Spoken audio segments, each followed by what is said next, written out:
Bidang kesehatan tulang adalah fondasi penting bagi tubuh, baik untuk orang dewasa maupun anak-anak. Namun, defisiensi kalsium juga nutrisi pendukung lain masih menjadi kesulitan yang dimaksud signifikan di dalam Indonesia.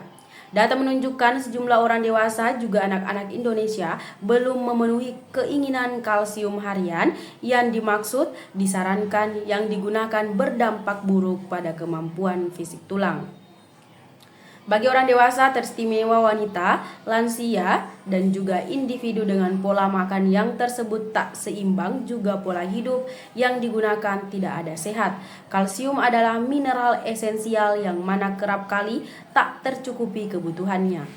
Kekurangan kalsium dapat menyebabkan berbagai hambatan kebugaran seperti osteoporosis, penurunan kepadatan tulang, kemudian gangguan fungsi otot. Rendahnya asupan kalsium disebabkan oleh kurangnya edukasi serta pola makan yang dimaksud tidaklah seimbang. Oleh sebab itu, diperlukan suplementasi kalsium agar penyerapan kalsium lebih tinggi optimal di dalam tubuh. Selain itu, diperlukan juga isi lain seperti vitamin D3, K1, K2, juga magnesium agar kalsium dapat diserap kemudian digunakan secara optimal. Terang praktisi kesehatan Dr. Susi Mariana. Kandungan yang disebutkan terdapat pada LCAL, suplemen kebugaran tulang untuk orang dewasa. LCAL mengandung koral kalisum, kalsium yang mana berasal dari batu karang laut yang kaya mineral, bersifat alami, lalu lebih besar mudah diserap tubuh. Vitamin D3 berperan penting pada meningkatkan penyerapan kalsium pada pencernaan serta membantu distribusi kalsium ke tulang. Adapun vitamin K1 dan juga K2 membantu mengatur distribusi kalsium agar diserap secara langsung ke tulang serta tidak ada menumpuk pada pembuluh darah, mengempiskan resiko kalsifikasi pembuluh darah. Sementara magnesium membantu menyeimbangkan kadar kalsium di tubuh, juga menggalang kebugaran otot lalu fungsi saraf. Nutrisi untuk dukung pertumbuhan tinggi badan anak. Tak cuma orang dewasa, anak-anak pun harus menjaga kemampuan fisik tulang mereka. Bidang kesehatan tulang dapat mempengaruhi tinggi badan. Oleh sebab itu, lempeng pertumbuhan atau epifisis yang ada pada ujung tulang panjang menentukan tinggi badan manusia. Dr. Tirta atau adalah seseorang dokter sekaligus kreator konten yang mana terlibat di area media sosial. Dengan gaya humoris dan juga santai, Dr. Tirta kerap mengeksplorasi berbagai isu kebugaran yang rutin menjadi perdebatan publik. Salah satu konten yang mana populer adalah mitos lalu fakta, di tempat mana Dr. Tirta merespon berbagai pertanyaan kemampuan fisik yang kerap kali simpang siur dalam dunia maya. Dalam kontennya, Dr. Tirta mendiskusikan beberapa topik menarik seperti mitos seputar sakit mata menular. Dr. Tirta menjelaskan bahwa sakit mata semata-mata bisa saja menular jikalau disebabkan oleh infeksi virus kemudian melalui droplet, tidak oleh sebab itu sekedar tatapan mata. Kemudian Dr. Tirta mengoreksi kesalahpahaman umum tentang minum air hangat pasca lari yang mana diyakini bisa jadi menghancurkan lemak.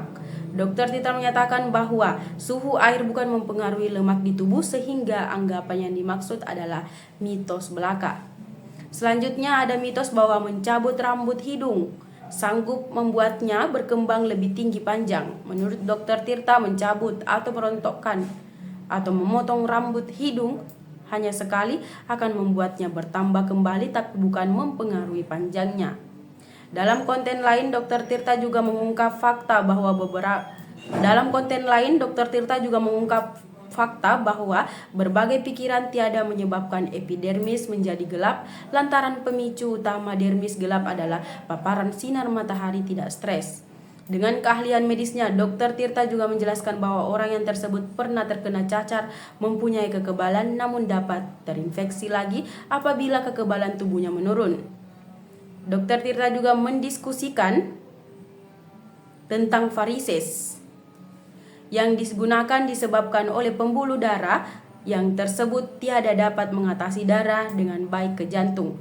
Bagi kalian yang ingin tahu konten informatif lalu edukatif lainnya, jangan lupa kunjungi akun YouTube @tirta_peng_peng_peng yang digunakan akan terus membongkar mitos-mitos kemampuan fisik dengan pendekatan yang mana mudah dipahami juga menghibur. Pola hidup diet yang sehat dapat dilakukan untuk pria dan wanita.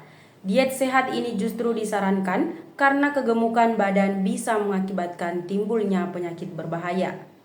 Penyakit jantung, diabetes, kolesterol tinggi, dan juga darah tinggi adalah penyakit yang sering menyerang pada orang yang memiliki tubuh gemuk.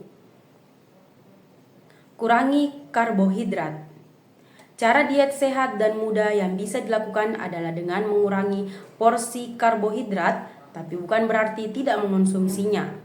Jika perlu, agar diet Anda bisa cepat membuahkan hasil, Anda bisa mengganti sumber karbohidrat dengan menggunakan roti dengan bahan pembuat utamanya gandum. Cara diet sehat ini akan membuat Anda cepat kurus, namun tetap segar bugar sepanjang hari karena tidak kekurangan karbohidrat. Anda bisa mengonsumsi roti gandum 2 lembar setiap kali makan dengan dibarengi nutrisi lain yang seimbang. Konsumsi buah, sayur, dan air putih.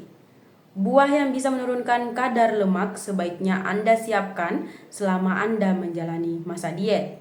Buah-buahan itu antara lain manggis, mangga, apel, pisang, pepaya, dan jeruk.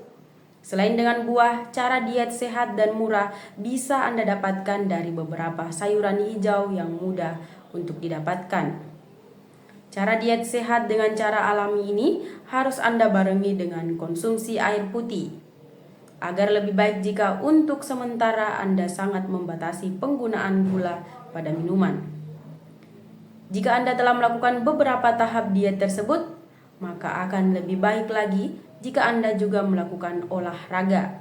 Tidak harus berjalan kaki di luar rumah atau berlari-lari kecil, karena dengan melakukan jalan di tempat atau lompat tali, sit up, dan gerakan tubuh lain, maka akan sangat membantu dalam memecah lemak yang ada dalam tubuh.